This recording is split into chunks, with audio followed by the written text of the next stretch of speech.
ఈ ఫోన్ ట్యాపింగ్లో హరీష్ రావుని వెంటనే అరెస్ట్ చేయాలి, లేకపోతే ఈయన సాక్ష్యాధారాలు మేనేజ్ చేస్తాడు.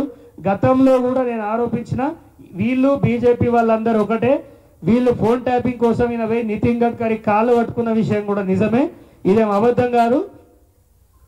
బీజేపీ తోటి కొలాబరేట్ అయ్యిండు, అతి తొందరలో బీజేపీలకు పోతాడని కూడా నేను ఆరోపించిన. మీకు ఇంకొక విషయం కూడా చెప్పాలి, మొన్న వారం క్రితం ఆయన పిఏ హోంగార్డ్ జాబ్లు ఇస్తా అన్నాడు అని చెప్పేసి వీడియో బయట పెట్టింది కూడా నేనే, ఇప్పటిదాకా చెప్పలేదు, అన్ని మీడియాలో వచ్చింది. కానీ అది కూడా స్టింగ్ ఆపరేషన్ చేయించింది నేనే. రాజు ఒకటైతే అతను ఒకటైతాడా? పాలేరోడు అట్లే ఉన్నాడు, రాజు అట్లే ఉన్నాడు.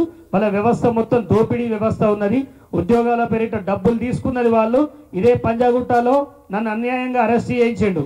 సో న్యాయం కోసం నేను తిరిగినా, ఇవాళ డెమోక్రసీ ఉందని నమ్ముతున్నా. కొంతమంది అంటున్నారు ఎఫ్ఐఆర్ అయిపోతుందా అని. అట్లీస్ట్ ఇప్పుడే కదా ఆపరేషన్ స్టార్ట్ చేసింది, ఇంకా సాక్ష్యాధారాలు సాధ్యమైతే ఇస్తాము. నాలాంటి బాధితులు ఎంతమంది ఉన్నారో బయటికి రావాలి, వచ్చి పోలీసులకు సహకరిస్తే ఖచ్చితంగా వీళ్ళ జైల్లో వేస్తారు. వీళ్ళు జైల్లో వేయడానికి రాజకీయాలకు సంబంధం లేదు, తప్పు చేసిండు.